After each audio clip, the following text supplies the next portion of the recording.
కలుగునుగాక. ఈ సమయంలో దేవుని యొక్క వాక్యంలోకి వెళ్దాం, ప్రార్థన చేసుకుందాం. మమ్మల్ని ఎంతగానో ప్రేమిస్తున్న మా ప్రియ పరలోకపు తండ్రి, పరిశుద్ధుడు అయిన మా దేవ, ఈ సమయంలో మా సహాయము నీవే, మా ఆధారము నీవే తండ్రి. స్తోత్రాలు దేవా, మీకు స్తుతులు స్తోత్రాలు చెల్లిస్తూ వాక్య పరిచయలు వెళుతుండగా మీ సన్నిధితోడుంచు నాయన.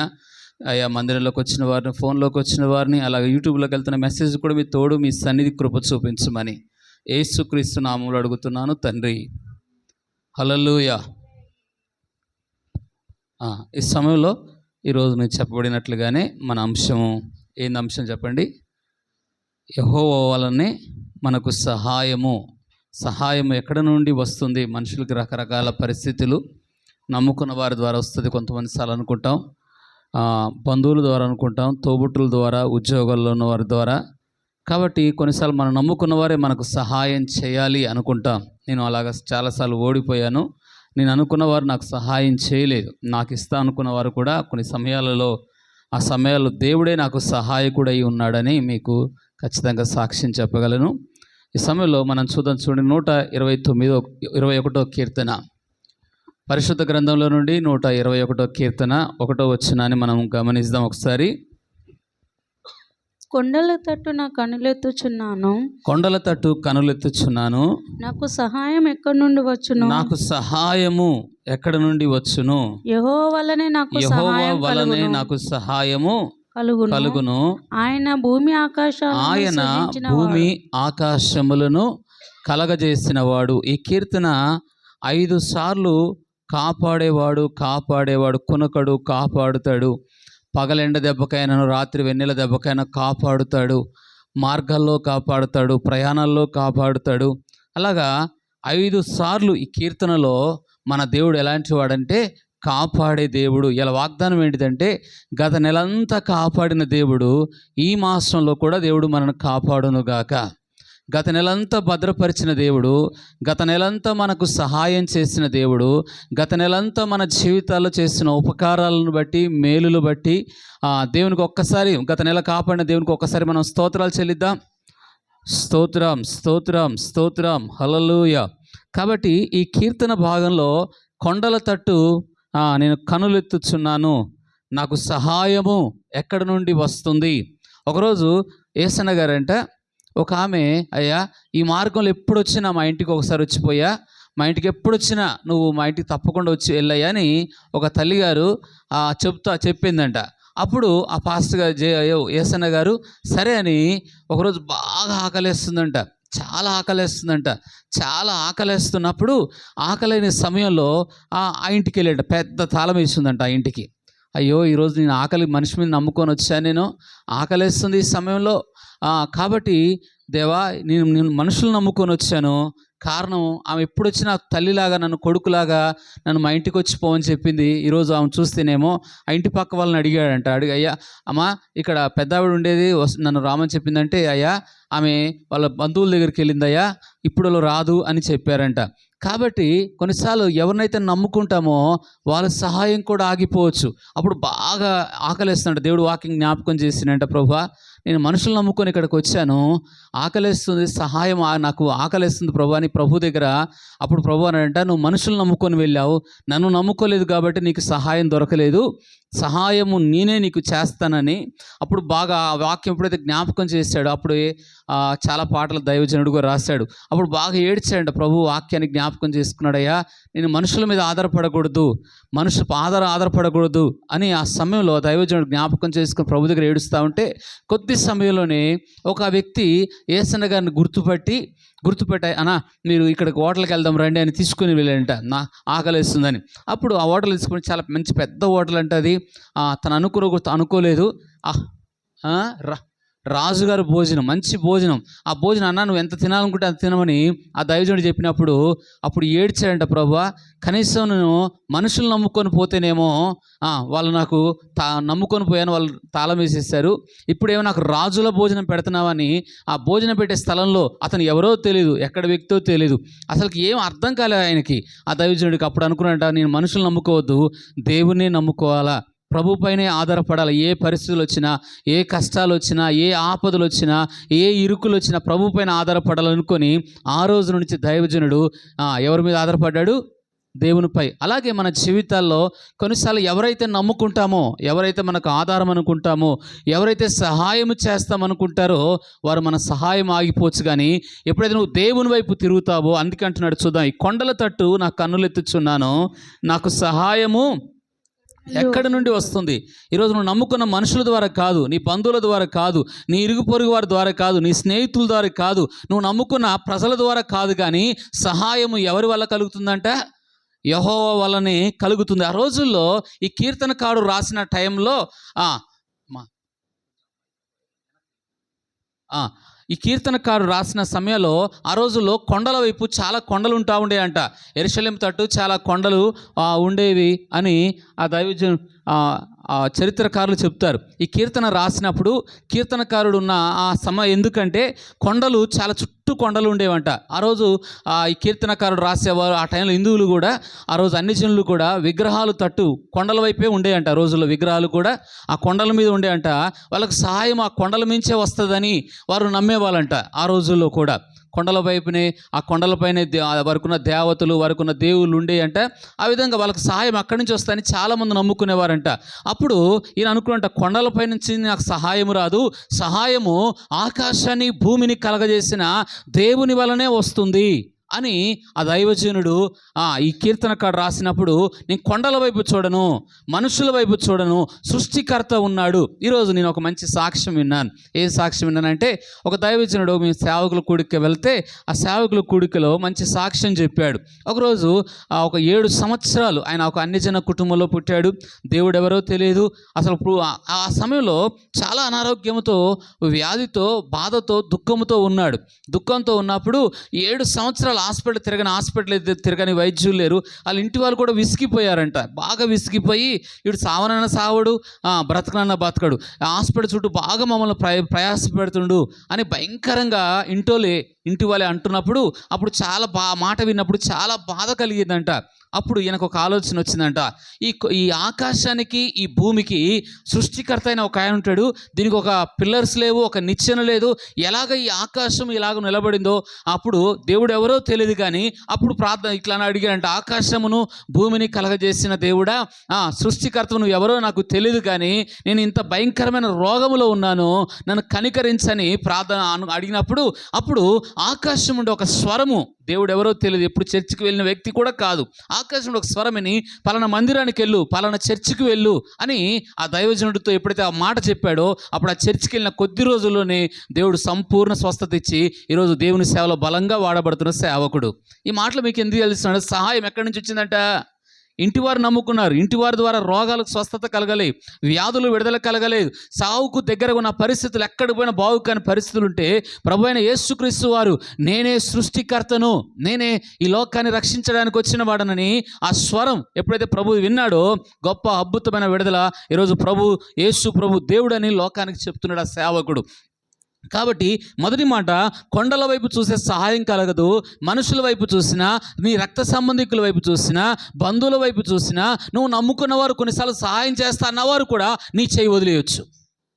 బైబిల్లో మనం చూస్తే దేవుని నుంచి సహాయం పొందుకున్న ఒక 2 వ్యక్తులు చూపిస్తాను. చాలామంది ఈరోజు మనకి వాక్యం అంత సహాయం గురించి, ఎందుకంటే ఈ సంవత్సరంలో ఈ జూలై మాసంలో దేవుడు మనకి ఇలా అందరికి సహాయం చేయాలి, ఈ వాగ్దానం పట్టుకొని మనం ప్రార్థన చేయాలి. మొదటిగా మనం చూస్తాము సహాయము. బైబిల్లో ఎగ్జాంపుల్ మీకు చూపిస్తాను. ఆదికాండం 22వ అధ్యాయంలో దేవుడు సరియైన సమయంలో సహాయం చేస్తాడు. సరియైన సమయంలో చేస్తాడు. 5వ వచనం చదవము. 22వ అధ్యాయము 6 నుంచి 8 వచనాలు మనం చదువుదాం. తన పనివారితో, మీరు గాడిదతో ఇక్కడే ఉండండి, నేను ఈ చిన్నవాడును అక్కడికి వెళ్ళి దేవుణ్ణి మొక్కి మరల మీ యొద్దకు వచ్చేదానని చెప్పి దానబలికి కట్టెలు తీసుకొని తన కుమారుడును ఇస్సాకు మీద పెట్టి తన చేతులతో నిప్పును కత్తిని పట్టుకొని పోయెను. వారిద్దరు కూడి వెలుచుండగా ఇస్సాకు తన తండ్రి అయిన అబ్రహాంతో, నా తండ్రి అని పిలిచాను. అందుకతడు, ఏమి నా కుమారుడా నేను? అప్పుడు అతడు నిప్పుయు కట్టెలు ఉన్నవి గాని దహన బలికి గొర్రెపిల్ల ఏదని అడగగా అబ్రహాము నా కుమారుడ దేవుడే దహన బలికి గొర్రెపిల్లను చూసుకోనునని చెప్పాను. ఈ మాట ఎవరు చూసుకుంటారంట? సరి అయిన సమయంలో సహాయము చేస్తాడు మన దేవుడు. ఏ సమయం అంట? సరి అయిన సమయం. గొర్రెపిల్లను తీసుకెళ్ళలే. గొర్రెపిల్లను సిద్ధపరిచింది ఎవరు? మనుషులు సిద్ధపరచలే, పనివారు తీసుకెళ్ళలే. ఈయన కూడా గొర్రెపిల్లను తీసుకెళ్ళాడా బలర్పించడానికి? తీసుకెళ్ళి అక్కడ సహాయం ఎక్కడి నుంచి కలుగుతుందంటే ఇస్సాకును బలర్పించే సమయంలో ఇస్సాకు అడుగుతున్నాడు, నాయన కట్టెలున్నాయి, నిప్పు ఉంది, గొర్రెపిల్ల లేదు నాయన అని అడిగితే, తండ్రిని అడిగితే ఆ తండ్రి అన్నాడు యెహోవా చూసుకుంటాడు. యెహోవా చూసుకుంటే యెహోవా ఈరే అని ఆ మాటకు అర్థం. అట్లాంటి సమయంలో ఆయన కొండ మీదకి వెళ్తున్న సమయంలో ఆ కట్టెలు పేర్చాడు. ఆ సరి అయిన సమయంలో సాయం చేస్తాడంటే సరి అయిన సమయంలో కింద వచ్చిన మనం చూస్తే ఎప్పుడైతే అతను కత్తి వెత్తాడో ఆ కత్తి వెత్తిన వెంటనే అబ్రాహమా నువ్వు ఆగు అని ఒక స్వరం పరలోకం నుండి వినబడుతుంది. ఏ దేవుడైతే బలి అడిగాడో, ఏ దేవుడైతే తన కుమారుని ఏమని అడిగాడో ఆ దేవుడి యొద్ద నుంచలే అబ్రహాముకు తన విశ్వాసం, ఆ దేవుడు ఏ విధంగా అయినా మృత్యుతులమైన శరీరంలోంచి కూడా నా కుమారుడు ద్వారా నాకు సంతానం ఇస్తానని చెప్పాడు. ఈ బూడిదల నుండి కూడా నా కుమారుని బలిపీఠం పూర్తిగా కాలిపోయినా నాకు సహాయం చేస్తాడు అనే నమ్మకం ఎబ్రీ పత్రికలు ఉంటాయి మాటలు. కాబట్టి అలాంటి పరిస్థితులు అంత విశ్వాసంతో వెళ్ళినప్పుడు సహాయం ఎక్కడి నుంచి వచ్చిందంట? ఏ దేవుడైతే ఆ కొండ మీద తీసుకెళ్ళమన్నాడు, ఏ దేవుడైతే తనను ఒంటరిగా తీసుకుని వెళ్ళమని చెప్పాడు అబ్రహాముతోటి, తను చెప్పిన వెంటనే విధేయత చూపడం ద్వారా సహాయము యెహోవా వలన కలిగింది. ఎవరి వల్ల సహాయం కలిగింది? అక్కడ మనుషులు కానీ పనివాళ్ళు కానీ తనకు తెలిసిన వారు ఎవరు కూడా ఈ గొర్రెపిల్లను తీసుకురాలేదు. కానీ అక్కడ ఇతను వెళ్ళకముందే ఒక గొర్రెపిల్లను దేవుడు ఏం చేశాడు? సిద్ధపరిచాడు. అంటే అక్కడ సహాయం ఎక్కడి నుంచి వచ్చింది? దేవుని యొద్ద నుంచే కదా, దేవుడే సిద్ధపరిచాడు. అలాగే నీ కంటికి కనబడకపోవచ్చు, సహాయ సమయంలో సరి అయిన సమయంలో నీకున్న అవసరాలు, నీకున్న అక్కరలు ఖచ్చితంగా తీరుస్తాడు. సహాయము యెహోవా వలనే కలుగుతుంది అని దేవుని వాక్యం సెలవిస్తుంది. ఇది మొదటి మాటలో మనం చూస్తాం. రెండోది కొత్త నిబంధనలో సమయం కొంచెంసార్లు లేటు కావచ్చు. యోహాను సువార్త 11వ అధ్యాయం 5వ వాక్యంలో మనకు ఒకసారి వద్దాం చూడండి.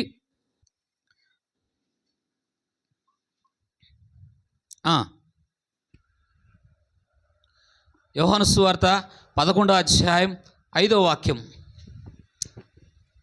యేసు మార్తను ఆమె సహోదరి లాజరును ప్రేమించెను. అతడు రోగి అయి ఉన్నాడని యేసు వినినప్పుడు తానున్న చోటనే ఇంకా 2 దినములు నిలిచెను.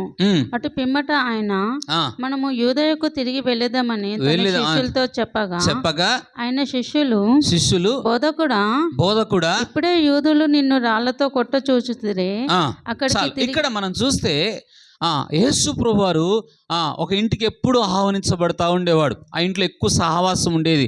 ఆ ఇంట్లో ఎక్కువగా ప్రభువుకు మరియా మార్తలు ఎప్పుడు ఆ ఇంటికి వెళ్తూ వచ్చేవాడు. కానీ సరైన సమయంలో వాళ్ళు అడిగిన పరిస్థితిలో వారు ఆపత్కాలంలో ఉన్నారు, కన్నీళ్ళలో ఉన్నారు, రోగముతో ఉన్నారు, వ్యాధితో ఉన్నారు, కష్టాల్లో ఉన్నప్పుడు వారికి సహాయం అడిగారు. లాజరు అంటే దానికి అర్థం ఏంటిదంటే చెప్పండి, సహాయము. కాబట్టి దేవుని యొక్క వాక్యం సెలవిస్తుంది. ఇప్పుడు అతను ప్రేమించాడంటే ఎవరు?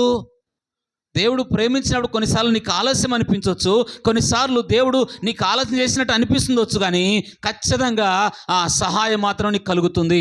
ఇక్కడ ఆలస్యం అవుతున్నట్టు అనిపించింది, దేవుడు పట్టించుకున్నట్టు అనిపించింది, దేవుడు కార్యం చేయనట్టు అనిపించింది, రోగంలో వదిలేసినట్టు అనిపించింది. కానీ సరి అయిన సమయంలో దేవుడు తన మహిమ కొరకు కొంత ఆలస్యం చేసినా ఖచ్చితంగా చనిపోయిన లాజరు 4 రోజులు ఉన్నాడు, కానీ తర్వాత వచ్చి చచ్చిన లాజరును ప్రభువు లేపాడు. అవునా కదా? అక్కడ ఆలస్యమైంది, వాళ్ళు అనుకున్న సమయంలో రాలేదు. ఆలస్యం చేసిన సహాయం ఇక్కడ వచ్చిందా లేదా?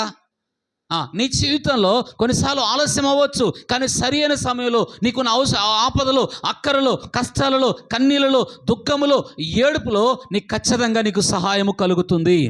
హల్లెలూయా. కాబట్టి ఈ మాట మీకు చెప్పవలసిన మాట. ఇక్కడ చూడండి, సహాయం ఎక్కడి నుంచి వస్తుందట? ఈ 2 సహాయాలు మనం చూసిన మొదటి సహాయం ఏమో అబ్రాహాముకు దేవుడే సహాయం చేసినట్లుగా ఉన్నాడు. రెండవది ఇంకోటి చెప్పండి, లాజరు కూడా అక్కడ ఆలస్యం అనిపించింది, కానీ దేవుడే సహాయం చేశాడు. ఇది మొదటి మాటలో. ఇంకొక 2-3 పాయింట్స్ చెప్తాను. ఇంతవరకు యెహోవా మనకు సహాయము చేసెను. చూడండి అక్కడ చూద్దాం. మొదటి సాముయేలు గ్రంథం 7వ అధ్యాయం 12వ వాక్యంలో మనం చూద్దాం. ఇంతవరకు ఎబెనెజరుగా మనకు సహాయకుడుగా ఉన్నాడు. చూద్దాం ఒకసారి రండి. మొదటి సాముయేలు గ్రంథం 7వ అధ్యాయం 12వ వాక్యం. అప్పుడు సమూయేలు ఒక రాయిని తీసి మిస్మాకు చేనుకు మధ్య దాన్ని నిలిపి, ఇంతవరకు యెహోవా మనకు సహాయం చేశాడని చెప్పి, ఇంతవరకు గత నెలంతా మనకు సహాయం చేసిన దేవుడు, గత కాలం సహాయం చేసిన దేవుడు ఇంతవరకు ఇంకా భవిష్యత్తులో కూడా ఆయన సహాయం చేస్తాడని దానికి అర్థం. ఏంటంటే ఏమని పేరు పెట్టాడు అక్కడ? ఎబినేజర్ అంటే ఏంటిది? సహాయపు రాయి. అక్కడ యుద్ధములో ఉన్నారు, ఫిలిస్తీన్లు వారి మీదకి వస్తున్నారు, ఇశ్రాయేలు ప్రజలందరూ భయపడుతున్నారు. ఆ పరిస్థితిలో సాముయేలుని ప్రార్థన అడిగినప్పుడు సాముయేలు ప్రార్థన చేయించుండగానే యెహోవా ఏం చేశాడు? అక్కడ యుద్ధం చేస్తాడు. యుద్ధం చేసినప్పుడు సహాయం ఎవరి వల్ల కలుగుతుందంట? అక్కడ ఒక రాయి కూడా పెట్టాడు. ఎందుకంటే గుర్తుగా దేవుడు ఈ స్థలంలో, ఈ యుద్ధంలో, ఈ ఆపదల మధ్యలో, శత్రువు ఉన్న స్థలంలో, యుద్ధ రంగంలో దేవుడు మాకు సహాయం చేశాడని ఒక రాయి పెట్టి, దీనికి ఏం పేరు? ఎబినేజరు, ఇంతవరకు సహాయము చేసేవాడు అని అర్థం. చూడండి, దీనికి 2 పాయింట్స్ మీకు ఇస్తారు. గతంలో ఎలాగ సహాయం చేస్తాడు, భవిష్యత్తులో ఎలాగ సహాయం చేస్తాడు. గతంలో ఎలాగ చేశాడు, ఒక వ్యక్తిలో గతంలో చేశాడు, భవిష్యత్తులో చేశాడు. గత కాలంలో చేసిన దేవుడు భవిష్యత్తులో కూడా నీకు కార్యాలు చేస్తాడు. గతకాలం నేను ఆదుకున్న దేవుడు, గతకాలం కష్టాలు ఉన్నప్పుడు నేను విడిపించిన దేవుడు, నీ తోడు సహాయం చేసిన దేవుడు భవిష్యత్తులో కూడా ఆ విధంగానే సహాయం చేస్తాడు. ఇది ఎబినేజరుగా సహాయం. ఈ సహాయం కొన్నిసార్లు నీకు ఆలస్యం అనుకోవచ్చు, కానీ బైబిల్ చాలా ఖచ్చితంగా చెప్తుంది. ఆదికాండం 28వ అధ్యాయంలో మనం చూస్తే అక్కడ మనం చూద్దాం. ఒకసారి చూడండి, గత కాలం సహాయం చేసినట్లుగానే భవిష్యత్తులో మనకు సహాయకుడిగా కనబడుతున్నాడు. ఒకరోజు ఆదికాండం 28వ అధ్యాయం 10వ వచనంలో అక్కడ యాకోబు ఒంటరిగా మిగిలిపోతాడు, భయాలతో ఉంటాడు, ఎటు పోవాలనో అర్థం కాని పరిస్థితిలో. చూడమ్మా 10. యాకోబు బెయేర్షెబా నుండి బయలుదేరి హారాను వైపు వెళ్ళుచు ఒక చోట చేరి పొద్దుగూకినందున అక్కడ ఆ రాత్రి నిలిచిపోయాడు. ఆ చోటిని రాళ్లతో ఒకటి తీసుకొని తనకు తలగడగా చేసుకొని అక్కడ పండుకునేను. ఇక్కడ మనం చూస్తే ఇది బేతేలు అనే స్థలం పేరు పెడతాడు. అక్కడ చూడండి 15వ వచనంలో ఒక వాగ్దానం చేస్తాడు దేవుడు. చూడండి, ఇదిగో నేను నీకు తోడై ఉండి, ఇదిగో నేను నీకు తోడై, నువ్వు వెళ్ళు ప్రతి స్థలమందు, నువ్వు వెళ్ళే ప్రతి స్థలములో నిన్ను కాపాడుచు. నేను ఏం చేస్తాను, ఈ నెలలో మనను దేవుడు ఏం చేయనుగాక. నేను ఉదయకాలం వెళ్తున్నాను, బస్ స్టాప్లోకి వెళ్తున్నాను. ఈలోపు ఆ మార్కెట్ దగ్గర కొంచెం రోడ్ ఇది ఉంటుంది, కమాన్ ఉంటుంది కదమ్మా, ఆ కమాన్ తిరిగే టైంలో కారును చూసుకోలేదు, సడన్గా బ్రేక్ వేసాను. వాడు చాలా స్పీడ్లో ఉన్నాడు. ఆ స్పీడ్లో నేను కానీ స్పీడ్ ఉంటే ఏమైపోయేదని, భయంకరమైన యాక్సిడెంట్ జరిగేది. అంటే నా మార్గంలో దేవుడు ఎలా కాపాడుతున్నప్పుడు నాకు దేవుని కృతజ్ఞత చెప్పే, ప్రభువా నన్ను ఇంతగా నువ్వు ప్రేమిస్తున్నావు, ఇంత ఈ ఆపద నుండి, ఈ శోధన నుండి నన్ను కాపాడావు ప్రభువా అని దేవునికి అప్పుడే నేను ఏం చెల్లించానంటే బస్ స్టాప్లో కృతజ్ఞత చెప్పేస్తాను. దేవా నన్ను ఎంతగా ప్రేమించావు నాయన, ఇంత ఆపద నుండి. ఆడు స్పీడ్లో నన్ను ఆ టర్నింగ్లో నేను స్పీడ్ ఉంటే స్పాట్ చాలా భయంకరంగా యాక్సిడెంట్ అయ్యేది. కాబట్టి దేవుడు అంత అలాగే యాకోబు జీవితంలో తను వెళ్తున్న మార్గం నేను ఏం చేస్తానంటున్నాడు అక్కడ, నీకు తోడై ఉండి, ఇదిగో నేను నీకు తోడై ఉండి నీవు వెళ్ళు ప్రతి స్థలములో, ఈ దేశంలో నిన్ను వెళ్ళే ప్రతి స్థలము నేనేం చేస్తాను, కాపాడుతాను. ఈ మాసంలో, ఈ సంవత్సరంలో దేవుడు మీరు వెళ్తున్న ప్రయాణంలో కానీ, మార్గంలో కానీ, ప్రమాదం ఉన్న స్థలంలో కానీ, ఆపద ఉన్న స్థలంలో కూడా నా ప్రభువే మిమ్మల్ని కాపాడును గాక. మీరు ఎటువంటి చోటైనా, ఎటువంటి స్థలంలో అయినా ఎదుర్కొన్న ప్రతి పరిస్థితిలో యాకోబును కాపాడినట్లుగానే, యాకోబుకు సహాయం చేసినట్లుగానే దేవుడు మీకు సహాయకుడిగా ఉండును గాక. ఇక్కడ వాక్యం సెలవిస్తుంది. ఏం సెలవిస్తుంది చెప్పండి? ఏంటంటే తను వెళ్తున్న మార్గం చాలా ప్రమాదకరమైన మార్గం, ఒంటరిగా మిగిలిపోయిన మార్గం, ఒంటరిగా ఎవరు సహాయం చేయలేని స్థలము, ఎవరు ఆదుకోలేని స్థలము. నాన్నవారు కూడా ఎవరు ఆ రాత్రి కాలం అతని దగ్గరకు వచ్చిన వారు కాదు, భయపడుతూ ఇంటి నుంచి పారిపోయిన స్థలం. నీ జీవితంలో కూడా కొన్నిసార్లు నువ్వు ఒంటరి వాడవైపోవచ్చు, భయాలతో ఉండొచ్చు. ఎక్కడ ఏ చేద్దామా, ఈ సమయంలో ఎవరు నాకు సహాయం చేస్తారు, ఈ పరిస్థితుల్లో నన్ను ఎవరు ఆదుకుంటారు, ఒంటరిగా భయముతో ఉన్న పరిస్థితిలో యాకోబు దగ్గరకు వచ్చి, యాకోబు నేను నీకు తోడై ఉంటానయ్యా, నిన్ను కాపాడుతానయ్యా, నువ్వు వెళ్తున్న మార్గంలో, నువ్వు వెళ్ళే మార్గం చాలా ప్రమాదకరమైన మార్గమే, అయినా నిన్ను కాపాడుతాను. నువ్వు వెళ్ళే మార్గం కాపాడి మళ్ళీ తిరిగి వచ్చే వరకు కూడా నేనేం చేస్తాను, రప్పిస్తాను, మళ్ళీ నీ తండ్రి ఇంటికి నేను రప్పిస్తాను వాగ్దానం చేస్తాడు. ఎప్పుడైతే ఆ వాగ్దానం చేశాడో అది గతంలో చేశాడో లేదా, అలాగే నీ జీవితంలో గత కాలం చేసిన దేవుడు, గత కాలంలో ఎన్నో ఆపదలు ప్రభువు నమ్ముకున్నాక నీ జీవితంలో ఇన్ని సంవత్సరాలు కానీ నెలలు కానీ గత మాసంలో కానీ ఎన్నో ఉపకారాలు చేశాడు కదా, ఎన్నో మేలు చేశాడు కదా. ఈ మాసంలో కానీ భవిష్యత్తులో అనేక మేలు నీకు దేవుడు జరిగించునుగాక. నీ విశ్వాసం ఎలాగ ఉండాలంటే యాకోబు వెళ్ళిన మార్గంలో ఎలాగ నేను కాపాడాడు, యాకోబుని ఎలాగ నీకు తోడై ఉన్నాడో అదే దేవుడు నీకు కూడా తోడై ఉండునుగాక. అలాగే నేను కాపాడునుగాక, అలాగే నేను ఆశీర్వదించునుగాక. వాగ్దానం చేసిన వాడు నమ్మదగిన వాడుగా ఉంటున్నాడు. ఇది చూడండి, ఈ అధ్యాయంలో మనం చూస్తే యాకోబుకి ఏం చేశాడంటే వాగ్దానం ఇచ్చాడు. ఏమైనా వాగ్దానం, నీ తోడుగా ఉంటాను, నువ్వు వెళ్ళే మార్గంలో నేను కాపాడుతాను, మళ్ళీ నేను తీసుకొని వస్తానని వాగ్దానం చేస్తాడు. 33వ అధ్యాయంలో చూడండి ఒక వచనం అక్కడ మళ్ళీ తిరిగి రిటర్న్ భవిష్యత్తులో కూడా దేవుడు ఎలాంటి సహాయం చేస్తాడో చూద్దాం. 31వ అధ్యాయము 3వ వచనం, ఆదికాండం 31వ అధ్యాయం 3వ వచనం. లాబాను కుమారులను తన తండ్రికి కలిగిన యావత్తును యాకోబు తీసుకొని తన తండ్రికి కలిగిన దాని వలన ఈ యావత్ ఆస్తిని సంపాదించనని చెప్పుకొని మాటలు యాకోబు వినేను. మరియు అతడు లాబాను ముఖము చూసినప్పుడు అది నిన్న ఇక్కడ చూడండి, దేవుడు ఏదైతే వాగ్దానం మళ్ళీ తిరిగి ఇంటికి తీసుకొస్తానని వాగ్దానం చేస్తాడు. ఈ అధ్యాయంలో ప్రభు మాట్లాడతాడు. ఎవరితో మాట్లాడతాడు? యాకోబు మళ్ళీ నీ తండ్రి ఇంటికి వెళ్ళు, నేను నీకు తోడై ఉంటాను అని గత 20 సంవత్సరాల క్రితం వాగ్దానం చేసినట్లుగానే, గత కాలం కాపాడినట్లుగానే, గత కాలం భద్రపరిచినట్లుగానే, గత కాలంలో భయాల నుంచి, ఒంటరి పరిస్థితుల నుంచి ఎలాగో దేవుడు ఆశీర్వదించాడో, ఎంత గొప్పవాడిగా చేశాడో, ఇప్పుడు వెళ్తున్న మార్గంలో మళ్ళీ నీ తండ్రి ఇంటికి వెళ్తున్నప్పుడు నేను ఏం చేస్తాను, అదే వాగ్దానం, ఏ వాగ్దానం చేశాడో 20 సంవత్సరాల తర్వాత కూడా భవిష్యత్తులో కూడా ఆ వాగ్దానం యాకోబు జీవితంలో నెరవేర్చాడు. 32వ అధ్యాయంలో మనం చూస్తే యాకోబు చాలా భయాలతోనూ అనవసరమైన భయంతో ఉంటాడు, చంపుతుడైన భయంతో ఉంటాడు. ఆ భయపడుతున్న పరిస్థితిలో ఆ రాత్రి అంతా దేవుని దగ్గరికి వెళ్ళాడు. సహాయం ఎక్కడి నుంచి రావాలా? అతనికి సైన్యం ఉంది, అలాగే అతని పని వాళ్ళు ఉన్నారు, భార్యలు ఉన్నారు, పోయేటప్పుడు ఒంటరిగా ఉన్నాడు, వచ్చేటప్పుడు చాలామంది ఉన్నారు. అయినా వారి మీద నమ్మకం పెట్టుకోలే. గత కాలం ఏ విధంగా నన్ను కాపాడాడు, గత కాలం ఒంటరి పరిస్థితిలో ఎలాగ నన్ను భద్రపరిచాడు, గత కాలంలో ఎలాంటి నాకు సహాయం చేశాడు, ఇప్పుడు కూడా నన్ను కానీ, నా కుటుంబం కానీ, నా పిల్లలు కానీ, నా ఆస్తిని కానీ ఆయనే కాపాడాలా. కాబట్టి శత్రువు నుంచి ఆ రోజు కాపాడిన దేవుడు ఈరోజు ఆయనే కాపాడుతాడని రాత్రి అంతా కూడా ఏడుస్తూ ఉన్నాడు. నీ జీవితంలో కొన్ని సంఘటనలు, కొన్ని ఆ భయాలు, ఆపదలు వచ్చినప్పుడు యాకోబు ఎలాగైతే పెనుగులాడాడో, యాకోబు ఎలాగ ప్రభు సహాయం అడుగుతున్నాడా లేదా?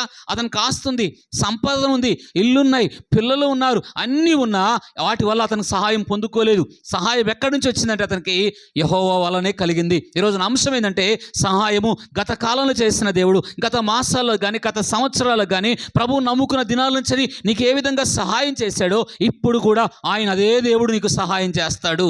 యాకోబుకు దేవుడు ఏమన్నా నిన్ను విడవను అనడలేదా? వాగ్దానం యాకోబుకి ఇస్తాడు ఆ వాగ్దానాన్ని. గత కాలంలో నిన్ను విడవలేదు, ఇప్పుడు కూడా విడవడు, భవిష్యత్తులో కూడా నిన్ను విడిచిపెట్టాడు. ఏ పరిస్థితులు వచ్చినా, ఏ సమస్యలు వచ్చినా, ఎటువంటి కష్టాలు ఉన్నా, ఎలాంటి ఇరుకుల్లో ఉన్నా, ఎలాంటి ఆపదలు ఉన్నా నా దేవుడు విడిచిపెట్టేవాడు కాదు. గత కాలం ఒంటరిగా ఉన్నప్పుడు విడిచిపెట్టలేదు, ఇప్పుడు జనసమూహంలో ప్రజలు ఉన్నప్పటికీ భయంతో ఉన్నాడు. గత కాలం ఏంది? ఒంటరిగా ఉన్నాడు, విడిచిపెట్టాడా? నీ జీవితంలో కూడా ఒక ఒంటరిగా ప్రభు నమ్ముకున్నప్పుడు ఎలాగ తోడుగా ఉన్నాడో, ఎలాగ సహాయం చేస్తున్నాడో భవిష్యత్తులో కూడా నీకు సహాయం చేస్తాడు. భవిష్యత్తులో కూడా అదే దేవుడు నీతో ఉన్నాడు, అదే దేవుడు నిన్ను కనికరం చూపుతాడని ఈ లేఖనాలు నీ ముందు మాట్లాడుతూ ఉన్నాయి. యాకోబుతో ఉన్న దేవుడే ఈరోజు నీతో కూడా ఉండునుగాక. ఆమేన్. ఇక్కడ చూడండి, ఏంటంటే ఇంతవరకు మనకేం చేశాడు? ఇప్పుడు ఎవరు సహాయం కోరుకున్నాడు? వెళ్ళేటప్పుడు ఎవరైనా యాకోబు సహాయం చేశారా? వెళ్ళేటప్పుడు యాకోబును ఎవరైనా కాపాడారా? వచ్చే మార్గంలో అంతమంది ఉన్నా ఎవరైనా యాకోబు కుటుంబాన్ని కాపాడారా? కాపుదల. అందుకే కీర్తనకారుడు 121 కీర్తన ఏమంటాడంటే, ఇశ్రాయేలును కాపాడేవాడు కొనకడు, నిద్రపోడు. చూడండి ఆ మాట చూడండి. 121 కీర్తన ఇందాక చదువుకున్న మాటలోనే 3వ వచనం 4వ వచనం. ఆయన నీ పాదమును తొట్టిల్లనియ్యడు, నిన్ను కాపాడువాడు కొనకడు, ఇశ్రాయేలును కాపాడువాడు నిద్రపోడు, యెహోవాయే నిన్ను కాపాడుతాడు అనే మాట. ఇక్కడ చూడండి, ఎవరు కాపాడుతారంట? యెహోవాయే కాపాడుతాడు, కొనకడు, నిద్రపోడు. మన దేవుడు ఏంటంటే మనం అందరం ఏం చేస్తాము?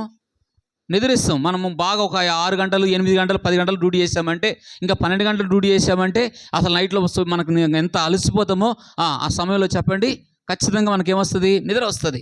మనం ఒకరోజు ఒక షాప్కి వెళ్ళాను. ఉదయం నుంచి 10 గంటల దాకా పని చేశాడు. అయ్యా ఈ ఫ్యాన్ బాగలేదు, ఫ్యాన్ చేపి కొంచెం రాత్రి పడుకోవడానికి ఇబ్బంది అంటే, అయ్యా ఇప్పుడు నేను బాగా అలసిపోయాను, ఏ పని చేయలేను, రేపు పొద్దుగాల రా పని చేసి పెడతా అన్నాడు. అంటే అలసిపోయిన వ్యక్తి ఏం చేస్తాడు? ఇంటికి పోయి నిద్రపోతాడు ఖచ్చితంగా. అలాగే మనం అలసిపోతాము, మనం నిద్రిస్తాం. కానీ మనం ఆరాధిస్తున్న దేవుడు ఎలాంటి వాడు తెలుసా? ఆయన కునకడు, నిద్రపోడు. నీవు ఏ పరిస్థితిలో ఉన్నా, ఏ సమస్యల్లో ఉన్నా ఆయన ఆ దేవుడు ఎలాంటి వాడు?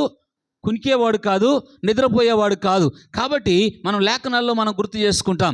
కాబట్టి కొత్త నిబంధనలు చూస్తే యేసు ప్రభువు వారు ఆయన దారిగా వచ్చినప్పుడు, సముద్రం ప్రయాణంలో వెళ్తున్నప్పుడు అందరూ అదే ఓడలో ఉన్నారు. ఆయన కాస్త శరీరంలో అలసిపోయాడు. అందరిలాగా ఆయన అలసిపోయాడు. మనుషులు ఎలాగ అలసిపోతారో ఆయన కూడా అలసిపోయాడు. అందరిలాగా ఆయన భోజనం చేశాడు. అందరిలాగా ఆయన నిద్ర కూడా వచ్చింది యేసు ప్రభువు వారికి, మనిషి కాబట్టి నిద్రపోయాడే కానీ శిష్యులయ్యా మేము నశించిపోతున్నాం అని నీకు చింత లేదని లేపినప్పుడు ఆయన లేచి గాలిని గద్దించి దాన్ని ఏం చేశాడు? నిమ్మలపరిచాడు. అలాగే సముద్రాన్ని కానీ, ప్రకృతినే కానీ, సృష్టిపై జరుగుతున్న ప్రతి పరిస్థితులపై కూడా ఆయన నిమ్మలపరచగలిగిన వాడు. ఈరోజు నీ కుటుంబంలో చెలరేగుతున్న తుఫాన్లే కావచ్చు, సమస్యలే కావచ్చు, నువ్వు ఎదుర్కొంటున్న ఇబ్బందులే కావచ్చు, నువ్వు ఎదుర్కొన్న శోధనలే కావచ్చు, అవి ఏవైనా కానీ వాటన్నిటిలో దేవుడే నిమ్మలపరచునుగాక. వాక్యం సెలవిస్తుంది. నేను ఆరాధిస్తున్న దేవుడు ఎలాంటివి అంటే ఆయన కునకడు, నిద్రపోడు అని వాక్యం సెలవిస్తుంది. కాబట్టి ఈరోజు ఈ వాక్యం ఇస్తున్నప్పుడు చాలా నిరాశలు ఉన్న ప్రభువా నాతో ఏం మాట్లాడు, వచ్చిన జనాలతో మాట్లాడి ప్రార్థన చేసుకున్న ప్రభు కృప. కాబట్టి మొదటి మాటలో మనం చూస్తున్నాం ఏంటంటే చెప్పండి, గత కాలంలో కాపాడినట్లుగానే భవిష్యత్తులో కూడా యాకోబును కాపాడాడా లేదా? విడిచిపెట్టాడా? యాకోబు తప్పిపోయినా, యాకోబు ప్రార్థన చేయకపోయినా, యాకోబు దేవుని విడిచిపెట్టినా దేవుడు యాకోబును విడిచిపెట్టలేదు. హల్లెలూయా. నువ్వు కొన్నిసార్లు దేవుని వదిలేసవచ్చు, కొన్నిసార్లు దేవుని మీద అలగవచ్చు, కొన్నిసార్లు ప్రభువుకు దూరం అవ్వచ్చు. కానీ నువ్వు ఆరాధిస్తున్న దేవుడు ఎలాంటి వాడు తెలుసా? నేను విడిచిపెట్టని దేవుడు, నిన్ను ఆదుకునే దేవుడు. నీ ఆపదల్లో, నీ కష్టాల్లో, నీ ఇరుకుల్లో. మనం ఒక సాక్ష్యం చెప్పాను. ఒక సాక్ష్యం వింటా ఉంటే తన ఇంటి వారంట తల్లి లేదు, తండ్రి లేడు. చిన్నప్పుడు చిన్న వయసులో తల్లిదండ్రులు చనిపోయారు. ఇంట్లో బంధువుల దగ్గర అమ్మాయి పెరిగింది. బంధువులు పెరిగితే అమ్మాయి చాలా టార్చర్ పెట్టారంట. ఎప్పుడు చచ్చిపోదాం అనుకునేదంట. ఎన్నోసార్లు ప్రయత్నం చేసిందంట చావుకు దగ్గరికి వెళ్ళి. అప్పుడు ప్రభు అన్నాడంట, నేను మాత్రం నిన్ను విడవను అని. ప్రభు ఒకరోజు ఆ అమ్మాయి సాక్ష్యం చెబుతుంది, ఇలా నేను అనేక సార్లు చచ్చిపోదాం అనుకున్నాను, కానీ యేసు ప్రభు నన్ను ప్రేమించాడు, ఇక్కడి నుంచి చావును ప్రభు నామాన్ని ప్రకటిస్తే. ఎందుకంటే ఎన్నోసార్లు చచ్చిపోదాం, నా ఒంటరి బ్రతుకు, నాకు ఎవరూ లేరు, నాకు ఆధారం లేదు, నా తల్లిదండ్రులు లేరు, నాన్నవారు లేరు, ఎవరు నన్ను పట్టించుకునేవారు లేరు, అయినా ప్రభు నాకు ఈరోజు వరకు నన్ను ఆయన ప్రేమిస్తున్నాడు కాబట్టి ఆయన కొరకు నేను జీవిస్తానన్నది అమ్మాయి. కాబట్టి నేను చెప్పవలసిన మాట యాకోబు జీవితమే కాదు, ఇక్కడ మొదటి మాటలో గతంలో సహాయం చేసినట్లుగానే భవిష్యత్తులో కూడా నీకేం చేస్తాడు? సహాయం చేస్తాడు. ఆయన పేరు ఎబెనేజరు, సహాయము చేసే రాయి. గత కాలం చేసినట్లుగానే ఇప్పుడు ఎంతమంది సహాయం చేశాడు? అబ్రాహాముకు సహాయం చేశాడు కదా, కొత్త నిబంధనలు లాజరుకు సహాయం చేశాడు కదా, మూడో వ్యక్తి యాకోబుకి వర్తమానం చేశాడు, భవిష్యత్తులో కూడా చేశాడు. ఇక్కడ మన 3 వ్యక్తులు మీకు చూపించాను. ఇంకా రెండో మాట, దేవుని సహాయం నమ్ముకున్నవాడు ఎన్నడూ ఓడిపోడు. మొదటి మాటలో చూసాం, యెహోవా వలన నీకేం కలగాల? ఎగ్జాంపుల్ కూడా చెప్పాను. సహాయం ఎవరి వల్ల కలుగుతుంది? యెహోవా వలన. అలాగే ఇక్కడ రెండో మాటలో దేవుని సహాయం నమ్ముకున్నవాడు చెప్పండి, కోరుకున్నవాడు పరాజయం పొందడు, అలాగే ఎన్నడూ ఓడిపోడు అని దేవుని వాక్యం సెలవిస్తుంది. 2వ దినవృత్తాంతాలు అలాగే 14వ అధ్యాయం 11వ వచనం చదవండి. 2వ దినవృత్తాంతాల గ్రంథము 14వ అధ్యాయం 11వ వాక్యం. ఆసా తన దేవుడైన యెహోవాకు మొరపెట్టి, యెహోవా విస్తారమైన సైన్యములతో ఓడిపోకుండా బలం లేని వారికి సహాయం చేయుటకు నీ కన్నా ఎవరునూ లేరు. మా దేవా యెహోవా మాకు సహాయం చేయి. నాకు సహాయం. మనం ఈ అంశం ఏంటిది? సహాయం. దేవుని సహాయం ఆనుకున్నవాడు, దేవుని సహాయం కొరకు ప్రార్థన చేసిన వాడు ఓడిపోయే స్థలంలో, యుద్ధంలో, అసలుకి పరిస్థితులు అంతా వ్యతిరేకం ఉన్న స్థలంలో కూడా ఓడిపోనివ్వకుండా ఇక్కడ ఎవరు చెప్తున్నాడు? మాకు సహాయము నిన్నే నమ్ముకొని ఉన్నాము. నిన్నే ఏం చేశాను? ఎవరు నమ్ముకున్నావు ఈరోజు చెప్పండి? మనుషులు నమ్ముకోలే, డబ్బులు నమ్ముకోలే, లోకంలో ఎవరు నమ్ముకున్నా ఓడిపోతావు. కానీ ఏ పరిస్థితులు నమ్ముకున్నా ఓడిపోతావు. కానీ ఎవరు నమ్ముకోవాలి చెప్పండి? ఎవరు నమ్ముకోవాలి? ఈ అధ్యాయం చెప్తుంది, దేవుని సహాయం నమ్ముకున్నవాడు ఎన్నడూ ఓడిపోడు. ఎన్నడూ అపజయాలు పొందుకోడు.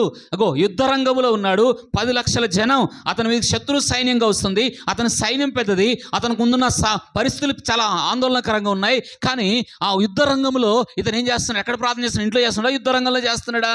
అతని మీదకి వస్తున్న సైన్యము, అతను భయపెడుతున్న సైన్యము, అతని కలవరపెడుతున్న సైన్యము. అప్పుడు ఈ రాజు ఏం చేస్తున్నాడంటే దేవుని సహాయాన్ని నమ్ముకున్నవాడు. ఎవరు సహాయాన్ని? దేవుని సహాయం. అంటే ఇక్కడ పరిస్థితుల వైపు చూడకుండా ఆశ భయపడి పారిపోలేదు, కానీ లేచి సొంత తెలివితేటలు నమ్ముకోకుండా ఆ యుద్ధ భూమిలో ఏం చేస్తున్నాడు? ప్రార్థన చేస్తున్నాడు. ఏం చేస్తున్నాడు? యుద్ధ భూమిలో, యుద్ధ రంగంలో సైన్యం బలంగా ఉంది, శత్రువు బలంగా ఉన్నాడు. వాడు భయపెడుతున్న పరిస్థితులను ఆ భయపడకుండా అతను ఎక్కడ ఏ వైపు తిరిగాడంటే తన సైన్యం వైపు చూసుకోకుండా, తన బలం పైన ఆధారపడకుండా, తన తెలివితేటలపై ఆనుకోకుండా, ఒక రాజు తన తెలివితేటలపైన తన సైన్యం పైన ఆనుకుంటాడు. ఏ రాజు కానీ, ఏ మంత్రి కానీ, ఏ దేశం కానీ తనకున్న సైన్యము, తనకున్న డబ్బు, తనకున్న అధికారం మీద నమ్ముకుంటాడు, తన తెలివితేటల మీద ఆధారపడతాడు. కానీ ఇక్కడ చూస్తే ఈ రాజు ఎవరు నమ్ముకున్నాడు? యుద్ధము చేయలేదు, సహాయము కొరకు ప్రార్థన చేస్తున్నాడు. ఎవరు ఓడిపోకుండా ఉండాలంటే, ఓడిపోయే స్థలాల్లో జయం పొందుకోవాలంటే, ఓటమి కలిగే స్థలాల్లో నీకు దేవుడు విజయం ఇవ్వాలంటే ప్రార్థన ద్వారా ఓడే స్థలాలు దేవుడు జయంగా తీసుకొస్తాడు. నువ్వు ప్రార్థన చేయకుండా దేవుడు నీకేమివ్వడు? జయాన్నివ్వడు. ఇక్కడ చూడండి, నేను పెట్టాము, దేవుని సహాయం నమ్ముకున్నవాడు పరాజయం పొందుకోడు, ఎన్నడూ ఓడిపోడు. నువ్వు ఓడిపోకుండా ఉండాలంటే అసలు రాజు ప్రార్థన చేస్తున్నాయ్యా, నేను నమ్ముకున్నావయ్యా, మాకు సహాయము నీ దగ్గర నుంచే రావాలని ఈ రాజు ప్రార్థన చేస్తున్నాడు. కాబట్టి రెండో మాటలో జీవితం ముగిసిపోతున్నాం. కొన్నిసార్లు ఏమనుకుంటాం? జీవితం ఏమనుకుంటాం? జీవితం ముగిసిపోయింది అనుకుంటాం. స్థితులు కొన్నిసార్లు మన సొంత ఆలోచన ద్వారా పక్కన పెట్టి దేవుని సహాయం కోరినట్లయితే దేవుని ఏం చేస్తాడు చెప్పండి? విధంగా సమస్యల నుండి విడుదల చేస్తాడు. ఇక్కడ భయంకరమైన అనారోగ్యము, డాక్టర్ వల్ల కాని రోగాలు కూడా దేవుడు బాగు చేస్తాడు. ఒకరోజు నేను ఒక సాక్ష్యం విన్నాను. ఈరోజు ఉదయకాలం మేము పాస్టర్ల మీటింగ్, మార్నింగ్ ప్రేయరు, మన ఏరియాలో ఒక పాస్టర్ దగ్గరికి మార్నింగ్ ప్రేయర్ వెళ్ళాం. ఆయనకి బ్రెయిన్ స్ట్రోక్ వచ్చిందంటే, ఏమొచ్చింది? బ్రెయిన్ స్ట్రోక్ వచ్చింది. కాబట్టి ఆయనతో బ్రెయిన్ స్ట్రోక్ వచ్చిన హాస్పిటల్లో అడ్మిట్ అయిన యవన పిల్లలు కూడా 20 లక్షలు పెట్టినా ఇప్పటికి సరైన మాట కానీ సరైన జీవితం అమ్మాయికి లేదంటే ఈరోజు కూడా. అతనితో ఉన్నవారు చాలా భయంకరమైన ఆపదలు ఉన్నారంటే, కానీ ఇతను దేవుని నమ్ముకున్న వ్యక్తి కాబట్టి అనారోగ్యాల మధ్యలో నాలాగా ఆటో స్ట్రోక్ వచ్చిన వాళ్ళు ఎవరు బ్రతకరు. కానీ దేవుని దయ వలన, దేవుని సహాయం వలన నేను బ్రతికాను, దేవుని కృపను బట్టి బతికాను అన్నాడు ఆయన. ఈరోజు ఎవరు కృపను బట్టి బతికాడంటే సాక్ష్యం చెప్తుండే మా సేవకుల మధ్యలో ఒక అతను. ఎవరు సహాయం వల్ల బతికాడంట? భయంకరమైన అనారోగ్యం, హాస్పిటల్ అడ్మిట్ అయ్యాడు, ఇంజక్షన్ 50,000, చాలా డబ్బులు పెట్టినా బ్రతికే అవకాశాలు, ఎన్నో లక్షలు. ఏంటంటే బ్రెయిన్ స్ట్రోక్ వచ్చింది. అలాంటి పరిస్థితుల్లో భయంకరమైన అనారోగ్యం, తనకు పరిస్థితుల్లో కూడా దేవుడు ఆయన ఎలాగ ఆదుకున్నాడు. ఇక్కడ చూస్తే మనం నేర్చుకోవాల్సిన భయంకరమైన అనారోగ్యమైన డాక్టరు మా వల్ల కాదు, అవకాశం లేదనుకున్నా హిజ్కియాలాగా మనం ప్రార్థన చేయాలి. ఎవరిలాగా ప్రార్థన చేయాలా? హిజ్కియా గోడ తట్టు తిరిగి కన్నీళ్ళు విడుచు, ప్రభువా గత కాలం నీ ద్వారా ఎన్నో మేలు పొందుకున్నానయ్యా, గత కాలంలో నీకు ఎలా భక్తి జీవించానో, ఎలాగ నా తండ్రి ఎలాగని ఒకసారి నన్ను జ్ఞాపకం చేసుకొని ఏడుస్తున్నప్పుడు హిజ్కియా ఎవరితో దగ్గర ఏడుస్తున్నాడు? అనారోగ్యాల మధ్య ఎవరి దగ్గర ఏడుస్తున్నాడు? ప్రవక్త దగ్గర ఏడుస్తున్నాడు. గోడతోటి తిరిగి ఏడుస్తూ ఉన్నాడు. ఒక్కసారి నన్ను జ్ఞాపకం చేసుకోయ్యా, ఒకప్పుడు నేను ఎలాగ జీవించాను, ఒకప్పుడు నేను ఎలాగ భక్తి చేశాను, ఒకప్పుడు నీతో ఎలాగ సంబంధం కలిగాను, మందిరానికి ఎంత ప్రాముఖ్యత ఇచ్చానో, మందిరానికి ప్రథమ స్థానం ఇచ్చానని. చూడండి, హిజ్కియా జీవితంలో ఆ మరణకరం రోగాన్ని ఎలా తప్పించాడు చెప్పన్నా? హిజ్కియా రాజ్యం ఆరంభించిన కాలనే మొదటగా దేనికి ప్రాముఖ్యత ఇచ్చాడు తెలుసా? మందిరానికి ఇచ్చాడు. ఎవరి జీవితాల్లో మందిరానికి, నీ పని కంటే, నీ ఉద్యోగం కంటే, నీ కుటుంబం కంటే, నీ భవిష్యత్తు, నీకున్న పరిస్థితి అన్నిటికంటే మందిరానికి ఎవరైతే ప్రాముఖ్యతనిస్తారో, నీ బంధువులందరికంటే, కొంతమంది బంధువులు వచ్చారని చర్చికి రావడం మానేస్తారు, ఇంట్లో ఏ పనులున్నాయని చర్చికి రావడం మానేస్తారు. హిజ్కియా ఎలాంటి వాడు తెలుసా? తన రాజ్య పరిపాలనలో మందిరానికి ప్రథమ స్థానం ఇచ్చిన వాడు. తెల్లవారుజాముని చీకటిగా ఉండగానే మందిరానికి వెళ్ళే అలవాటు ఉంది. కానీ కష్టాల్లో ఏ భక్తి అయితే చేశాడో, ఏ విశ్వాసంతో ఉన్నాడో, ఆపదలో కొన్నిసార్లు తప్పు చేసిన హిజ్కియా, పొరపాటు చేసిన పశ్చాత్తాపడి ఏడుస్తుంటే, అయ్యా ఒక్కసారి నన్ను జ్ఞాపకం చేసుకోమంటే, గతకాలం చేసిన భక్తి ఉంది, గతకాలం చేసిన దేవుని మందిరానికి ప్రాముఖ్యత ఇచ్చాడు. నీ జీవితంలో మందిరానికి ప్రాముఖ్యత, నీ కుటుంబం కన్నా, పిల్లల కన్నా, ఉద్యోగాల కంటే అన్నిటికన్నా నా ప్రభుకు ప్రథమ స్థానం ఇస్తే దేవుడు ఎంత అనారోగ్యాల మధ్యలో కూడా నేను వదిలిపెట్టాడు. చావు రోగం వచ్చింది, ఈయనకేమొచ్చింది? సత్య రోగం వచ్చింది. ఎవరికి? హిజ్కియాకి. అలాగే ఆ వ్యక్తి చెప్పాడు, దేవుని కృపను బట్టి నేను బతికాను అంటాడు. కాబట్టి నీ జీవితంలో భయంకరమైన పరిస్థితులున్నా నా దేవుడు సహాయం చేస్తాడు. ఇది రెండో మాట. మూడో మాట, దేవుని సహాయము మనల్ని నిలబెడుతుంది. మొదటిది ఏంటంటే చెప్పండి, మొదటి సహాయం ఏంటి చెప్పండి? యెహోవాలోనే సహాయం కలుగుతుంది. ఎబెనేజర్గా గతకాలం భవిష్యత్తులో కూడా సహాయం చేస్తాడు. ఇది మొదటి మాట. రెండో మాట, దేవుని సహాయం కోరుకున్నవాడు ఏం పొందడు? పరాజయం పొందుకోడు. అంటే ఓడిపోడు. ఆ యుద్ధంలో ఎప్పుడైతే హిజ్కియా రాజు ప్రార్థన చేశాడో వెంటనే ఆ యుద్ధంలో దేవుడే యుద్ధం చేసి గొప్ప సహాయం చేశాడు. ఆ 14వ అధ్యాయంలో. రెండో మాట. మూడో మాట, దేవుని సహాయం మనల్ని నిలబెడుతుంది. ఏం నిలబెడుతుందంట చూద్దాం. అపోస్తుల కార్యం 26వ అధ్యాయం 22వ వాక్యాన్ని మనం ఒకసారి చూద్దాం. చూడండి, అపోస్తుల కార్యం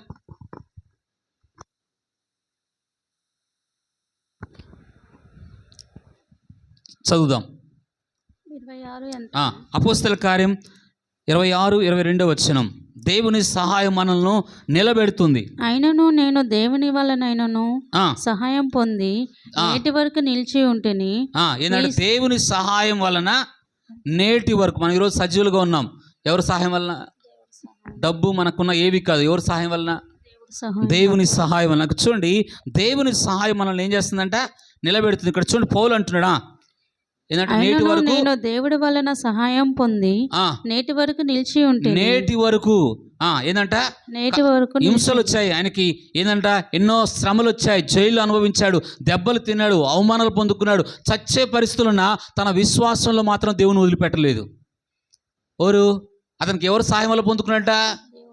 దేవుని సహాయం వల్ల. పౌలు అంటున్నాడు, ఎన్నో హింసలు కలిగాయి పౌలు గారికి, ఎన్నో శ్రమలు కలిగాయి. 5 సార్లు కొరడా దెబ్బలు, 39 కొరడా దెబ్బలు తిన్నాడు. సహాయం ఏం చూడండి, అందరికి చూడండి. ఇక్కడ మనం చెప్పిన ఆ పరిస్థితిలో దేవుని వలన ఈరోజు ఎలా ఉన్నాడంట?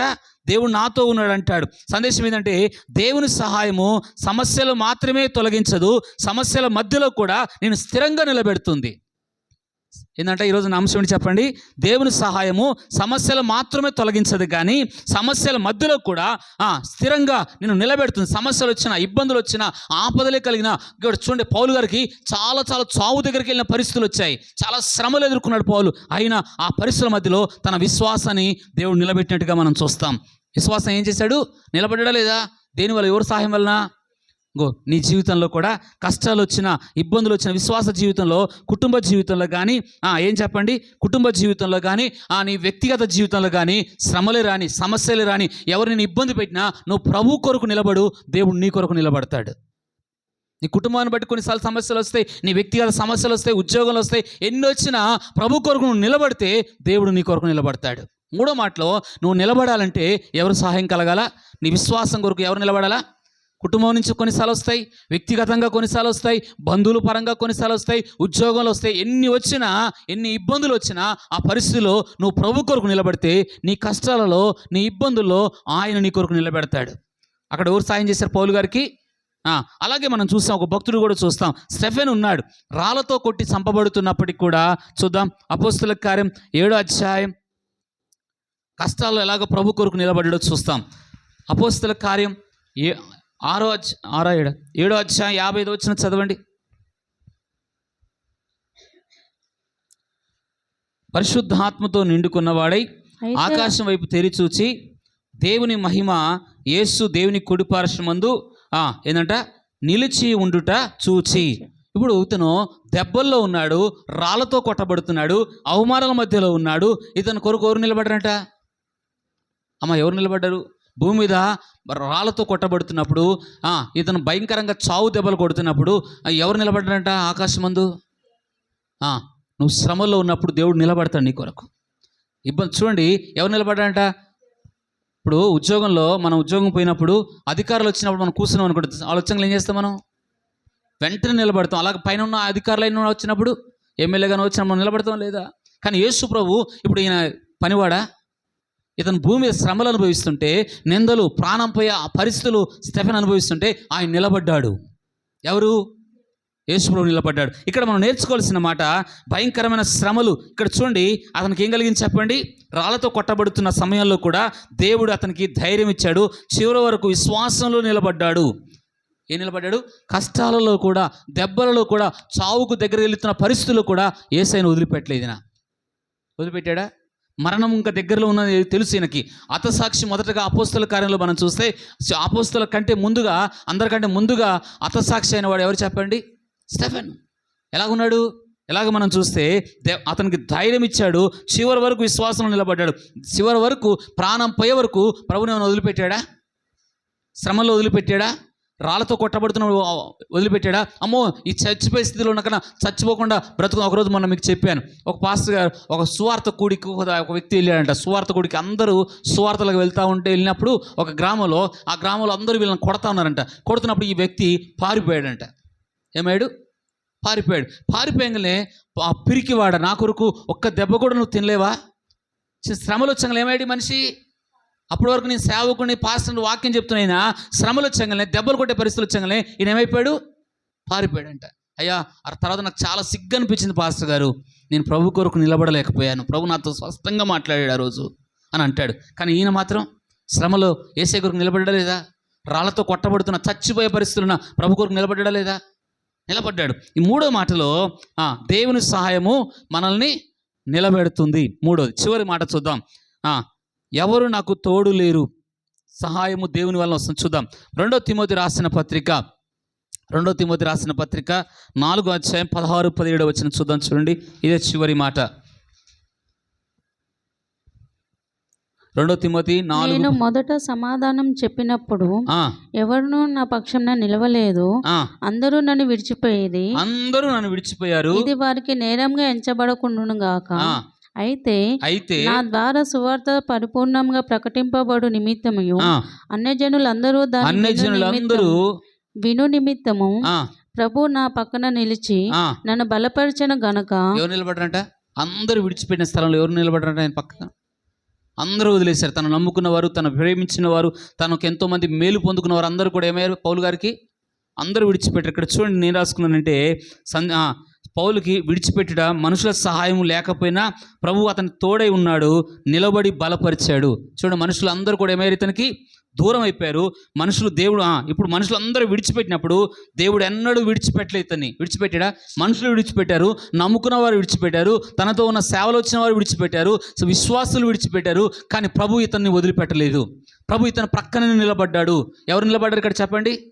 ఈరోజు మనుషులు నేను విడిచిపెట్టచ్చు, రక్త సంబంధులు విడిచిపెట్టచ్చు, బంధువులు విడిచిపెట్టచ్చు, కానీ ఎవరు విడిచిపెట్టినా నా ప్రభు నీ ప్రక్కన నిలబడి నేను బలపరచునుగాక. సహాయం, పౌలు గారికి వచ్చిన సహాయం ఇక్కడ. అందరూ విడిచిపెట్టినా యేసయ్య వదిలేశాడా? ఇంకొక ఎగ్జాంపుల్ చూపిస్తాను బైబిల్లో. ఇంకొక ఎగ్జాంపుల్ మత్తయి సువార్త 14వ అధ్యాయం 28వ వచనం చూడండి.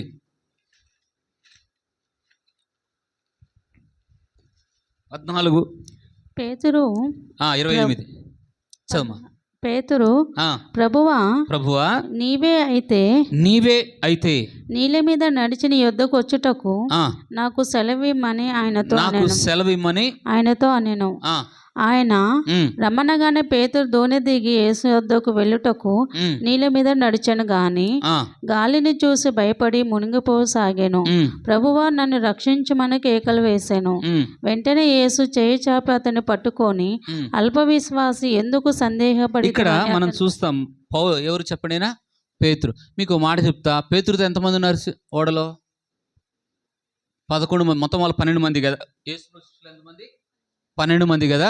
12 మందిలో అతను మునిగిపోతున్నప్పుడు అతను సముద్రంలో అందరికి ఈత వస్తుంది కదా. అందులో చాలామంది కూడా ఈతగాళ్ళు. ఎందుకంటే వాళ్ళందరూ చాలా వరకు అంటే ఈ సముద్రం అనుభవం వాళ్ళకి ఉంది, సముద్రం గురించి బాగా తెలిసిన వాళ్ళు. ఏ ఒక్కరైనా పేతురు గారికి సహాయం చేశారా? ఎవరైనా అతను నిలబెట్టారా? మునిగిపోతా ఉంటే ఎక్కడైతే మునిగిపోతున్నాడో అక్కడే కదా ప్రభు మరలా నిలబెట్టింది. ఏ సమస్యలో నువ్వు మునిగిపోతావో, ఏ ఇబ్బందులు మునిగిపోతావో, నీకు తెలిసిన వారు, నీతో ఉన్నవారు ఎవరు నీకు సహాయం చేయరు. ప్రభు ఒక్కడే నీకు సహాయం చేస్తాడు. ఇతనితో ఉన్న ఓడలో ఎవరైనా సహాయం చేశారా? ఎవరైనా ఆదుకున్నారా? ఎవరైనా అయ్యో పేతురు మునిగి చనిపోతారనే పరిస్థితిలో ఎవరైనా సహాయం చేశారా? ఏ ఒక్కరు సహాయం చేయక ఇతడు ప్రార్థన చేశాడు. ప్రభువా నన్ను ఏం చేయి, రక్షించమని ప్రార్థన చేశాడు కదా. అతను చేసిన ప్రార్థన అతను నిలబెట్టింది. ఈరోజు వాక్యం అంటే నీ జీవితంలో ఎవరు నీ కొరకు ప్రార్థన చేయకపోవచ్చు, నీతో ఉన్నవారు నీ కొరకు ప్రార్థన చేయకపోవచ్చు, నీకు సహాయం చేస్తామన్నారు కూడా నీ చెయ్యి వదిలేయచ్చు. నీ ప్రార్థనే నిన్ను ఆదుకోవాలి. నువ్వు మునిగిపోతున్న సమస్యలో, ఈ ఇబ్బందుల్లో, ఏ సమస్యలో నువ్వు మునిగిపోతున్నావో, ఏ ఇబ్బందులో ఈ లోకమనే సముద్రంలో మునిగిపోతున్నావో, ఆ మునిగిపోకుండా నువ్వు పైకి మళ్ళీ నిలబడాలంటే, ఆ సమస్యలో నిలబడాలంటే సహాయము యేసు ద్వారానే కలుగుతుంది. అంటుందో లేదు వాక్యం? మునిగిపోతున్న ఏం చేసింది వాక్యం? నిలబెట్టిందా లేదా? ఎక్కడ మునిగిపోతున్న సముద్రంలో కదా. ఏ సమస్యలు, ఈ సముద్రం అనగా లోకానికి సాదృశ్యం. ఈ లోకంలో కొన్నిసార్లు ఉద్యోగాల్లో, అప్పుల్లో, అనేక ఆర్థిక పరిస్థితుల్లో నాకు నిజంగా చెప్పాలంటే గత 2 మాసాల నుంచి చాలా ఆర్థికంగా నలిగిపోతున్నాను. ఆర్థికంగా బాగా నలిగిపోతున్నాను. ప్రభువా నాకు సహాయం చేయి, నాకు ఈ పరిస్థితిని తట్టుకోలేదు, చాలా ఇబ్బందులు, రూపాయి ఏ రోజుకు ఆ రోజుకు దేవుని మీద ఆధారపడాల్సిన పరిస్థితి. కొంతమంది ఇస్తున్నారు, కొంతమంది ఇవ్వట్లేదు. చాలా ఇబ్బందులు సాగాను. ఇంకా లాభం లేదని ప్రార్థన చేయడం స్టార్ట్ చేశాను. ఇన్ని సంవత్సరాలు చాలా రోజులు నేను ప్రార్థన చేయలేదు. నా అవసరాల కొరకు, సంఘం కొరకు, అవసరాల కొరకు, వారి సమస్యల కొరకు ప్రార్థన చేశాను, మీటింగ్ల కొరకు ప్రార్థన చేశాను. కానీ నా వ్యక్తిగత అవసరాల కొరకు ఎప్పుడు ఎక్కువ పెద్ద ప్రార్థన చేసుకోను. ఎందుకంటే సేవకు వచ్చిన దినాల నుంచి ఈ రోజు వరకు ప్రభు చాలాసార్లు నాకు మేలు చేస్తూ వచ్చాడు, చాలాసార్లు సహాయం చేశాడు. నా అవసరాలు ఆయన తీరుస్తాడులే, ప్రభు పని నేను చేస్తే నా పని ఆయన చేస్తాడని చాలా నమ్మకం ఉండేది. కానీ ఈ మధ్యలో ఆర్థికంగా చాలా నలిగిపోయిన పరిస్థితులు ఉన్నాయి. కానీ మహాకృప ఈ జూన్ మాసంలో, అంతకుముందు 2-3 నెలలు చాలా నలిగిపోయాను, కానీ ఈ జూన్ మాసంలో ప్రభు నాకు సహాయం చేశాడు. నా ప్రార్థన దేవుడు నాకు జవాబిచ్చాడు. దేవుడు సాయం చేశాడా లేదా? మరి నాకు సహాయం చేసిన దేవుడు నీకు సాయం చేస్తాడా లేదా? అది ఆర్థిక పరిస్థితులు గతకాలం చేసిన దేవుడు ఇప్పుడు కూడా చేస్తాడనే నమ్మాలి. అందులో మీకు ఇంకొక పాయింట్ కూడా చెప్తాను. ఎందుకంటే దావీదు అంటాడు, సింహము నోటి నుండి, ఎలుగుబంటి నుండి నన్ను విడిపించిన దేవుడు గొలియాతు చేతిలో కూడా నన్ను విడిపిస్తాడని గతకాలం చేసిన మేలులు జ్ఞాపకం చేసుకున్నాడు. అవునా కదా? కష్టాలు ఉన్నప్పుడు, ఇబ్బందులు ఉన్నప్పుడు గతకాలం చేసిన ఏ దేవుడే చేశాడో ఆ సహాయం చేసే దేవుని యొద్దకు నువ్వు వెళ్ళాలా. నువ్వు ప్రార్థన చేయలేక పేతురు అడిగాడా లేదా? మునిగిపోతున్నప్పుడు అది ఆర్థిక పరిస్థితి అయినా, అప్పులైనా, అనారోగ్యమైనా, ఏ ఇబ్బందులైనా నేను ముంచేస్తున్నాయో అప్పుడు ఖచ్చితంగా నువ్వు ప్రభు దగ్గర ఎంత ఏడుస్తావో, ఎంత బ్రతిమాలుతావో. పేతురు బ్రతిమాలాడు. నేను కూడా ప్రార్థన చేసి దేవుడు సహాయం చేశాడు. నాకు సహాయం చేసిన హస్తాలే మీకు సహాయం చేయునుగాక. ఇలా అంశం ఏంటంటే సహాయం ఎక్కడి నుంచి వస్తుంది? యెహోవా వలన కలుగుతుంది. మొదటి మాట మనం ఒక్కసారి అంత రిపీట్ చేసుకుందాం. కాబట్టి మొదటి వచనం చూసే సమయానికి మనం ఈరోజు ముగిస్తున్నాం. మొదటి మాట సహాయం ఎక్కడి నుండి వస్తుందంటే యెహోవా వలనే సహాయం. అందులో అబ్రాహాం ఇంటి నుంచి గొర్రె పిల్లని తీసుకుపోలేదు, కానీ బలి అర్పించడానికి దేవుడే సిద్ధపరిచాడు. అంటే తను అడగకపోయినా సిద్ధపరిచి పెట్టాడా లేదా దేవుడు? కాబట్టి కొడుకుని ఇవ్వాలని తీసుకుని వెళ్ళాడు. కొడుకుని ఇయ్యకముందు అబ్రామా అక్కడ పొట్టేలు ఉంది, ఆ గొర్రె ఉందా, తీసుకొని నాకు బలి అర్పించమన్నప్పుడు సిద్ధపరిచాడు ముందుగానే దేవుడు. అలాగా మీకు సిద్ధపరచునుగాక. హల్లెలూయా. కాబట్టి అక్కడ మనం వినాలి దేవుని మాట. కష్టమైన, ఇబ్బందులైనా, ఆ ఒంటరి పరిస్థితి అబ్రాహాం వినడలేదా? కొడుకుని ఇవ్వనప్పుడు వెంటనే మళ్ళీ ఏమైనా మాట్లాడలేడా? అంటే ఎవరైతే వాక్యానికి విధేయత చూపుతారో, దేవుని మాటకు లోబడతారో వారికి సహాయం కలుగుతుంది. లోబడిన వాళ్ళకి దేవుడు సహాయం చేయడు, లోబడే వారికి. అబ్రాహాం లోబడ్డాడు. అలాగే మన కొత్త నిబంధనలో మనం చూస్తే ఎవరు చెప్పండి? లాజరు సహాయం ఆలస్యమైంది, లేట్ అయింది. దేవుడు కార్యం పిలిచిన ఆపదలో దేవుడు వెతుకున్నా దేవుడు ఇంకా ఆలస్యమైనట్టు అనిపించింది. చనిపోయాడు. చనిపోయినా యేసయ్య వచ్చి బ్రతికిచ్చాడు. సాయం వచ్చిందా లేదా అక్కడ? ఇది క్రొత్త నిబంధనలో మనం చూస్తాం. అలాగే ఎబెనేజర్ గత కాలంలో సహాయం చేసినట్లుగా ఇప్పుడు కూడా భవిష్యత్తులో కూడా ఎబెనేజర్గా మనకు సహాయం చేయనుగాక. అందుకే మనం పాటలు పాడతాం, ఎబెనేజర్ పాట పాడుతూ ఉంటాం. ఎందుకు పాడతాం? మనకు చేసిన దేవుడు సహాయాలు చేశాడు. ఆ రోజు మనం సహాయం చేసినప్పుడు, బైబిల్లో రాసినప్పుడు మనం ఎవరు లేం. కానీ ఈరోజు మన జీవితాల్లో ఎన్నోసార్లు సహాయం చేసిన దేవుడు వచ్చిన ఇబ్బందుల్లో కూడా మనకు సహాయం కొరకు ఖచ్చితంగా ఏం చేయాలమ్మా? ప్రార్థన చేయాలన్నా వద్దా? కాబట్టి ఎవరు? యాకోబు జీవితంలో ఇంటి నుంచి ఒంటరి అయినప్పుడు సహాయం చేశాడు, ఎవరు లేనప్పుడు ఆయనకు ఆదుకున్నాడు. అలాగే మళ్ళీ రిటర్న్ 20 సంవత్సరాలు దాటాక విడవను ఎడబాయని చెప్పిన వాగ్దానం ఖచ్చితంగా అతను విడిచిపెట్టాడు. ఏమన్నా ఇబ్బందులు వచ్చాయి, అపాయం వచ్చింది, పిల్లలు, కుటుంబం చనిపోయే పరిస్థితులు వచ్చాయి. అయినా యాకోబుని దేవుడు వదిలేశాడా? ఆ రాత్రి అంతా ఏడుస్తున్నాడు. సమస్యల్లో కొన్నిసార్లు ఆలస్యం కావచ్చు. ప్రార్థన ఒక 10 నిమిషాలు 5 నిమిషాలు చేస్తే ప్రార్థన జవాబు రాదు. జ్ఞాపకం చేసుకోండి. కొత్తగా వచ్చిన వారు 5-10 నిమిషాలు చేసినా జవాబు వస్తుంది. కానీ యాకోబు 20 సంవత్సరాల దాకా రాత్రంతా కూడా పెనుగులాడాడు, పట్టుదల కలిగాడు, విసకగా ప్రార్థన చేశాడు. దేవుడు జవాబు ఇచ్చే వరకు, ఆశీర్వదించే వరకు ఆయన ఏం వదిలిపెట్టాడా? అంటే ఎన్ని గంటలు లాంగ్ ప్రార్థన చేశాడు. ఈరోజు ఒక దైవజనుడి గురించి నేను విన్నాను. ఆ దైవజనుడు ఈరోజు మాకు వాక్యం చెప్పడానికి వస్తే ఆ సేవకుడు తెల్లవారు 4 నుంచి ఉదయం 10-11 గంటల వరకు 7 గంటలు ప్రార్థన చేశాడంట. అమ్మ, నేను ఎప్పుడు చేయలే అంత ప్రార్థన. నాకు అనిపించింది, అబ్బా ఇలాంటి ఇంత ప్రార్థన చేయగలుగుతామా అనిపించింది. యాకోబు రాత్రి అంతా కూడా 5-10 నిమిషాలు జవాబు. కొన్నిసార్లు నీ సమస్యలు అధికమైనప్పుడు, ఇబ్బందులు అధికమైనప్పుడు కొన్నిసార్లు ప్రార్థనలు వదిలేస్తున్నా, ప్రార్థన మీద విసుగు పడుతుంది, వెంటనే జవాబు రాదు. ఆలస్యమైన, ఇబ్బంది వచ్చినా, లేట్ అవుతున్న సమయాల్లో కూడా ప్రార్థన కొంచెం లాంగ్ ప్రార్థన పెంచాలా. అందుకే మన ప్రార్థన అడుగాల, ప్రభువా ఒక్క 10 నిమిషాలు కాదు, 15 నిమిషాలు కాదు, గంట కాదయ్యా, దయచేసి రోజుకు మినిమం 1 గంట ప్రార్థన చేయడం నాకు సహాయం చేయి అని. దానియేలు సమస్య రాకముందు ఎలాగో ప్రార్థన చేశాడో, సమస్య వచ్చినప్పుడు తను చేసిన ప్రార్థన సింహభూమిలో కాపాడింది. ప్రతిరోజు చేసిన ప్రార్థన కాపాడింది అతన్ని. ఆపదలు వచ్చిన వెంటనే ప్రార్థన చేసి దేవుడు జవాబు ఇవ్వలే. ఎప్పుడు చేశాడు దేవుడు అతనికి? రాకముందు నుంచి ప్రతిరోజు అతనికి ఏ అలవాటు ఉంది? ప్రార్థన అలవాటు ఉంది. అలాగే నీ ప్రార్థన ప్రతిరోజు ఆపద వచ్చినప్పుడు చేయడం కాదు, కష్టాలు వచ్చిన వెంటనే దేవుడు సాయం చేయకపోతే దేవుడు ఏం చేశాడు అంటారు. కానీ దానిలో అలాంటి వాడు కాదు. దానిలో శ్రమ రాకముందు ఎంత ప్రార్థన చేశాడో, సమస్య వచ్చి దాని చట్టాలు వచ్చినప్పుడు కూడా ఆయన ప్రార్థన వదిలిపెట్టలేదు. ఆ ప్రార్థనే తన ఆపదలో కాపాడగలిగింది. ప్రార్థన ఎంతగా ప్రభు అన్నిటికన్నా సమస్యలు పరిష్కారం చేసేది ఏంట?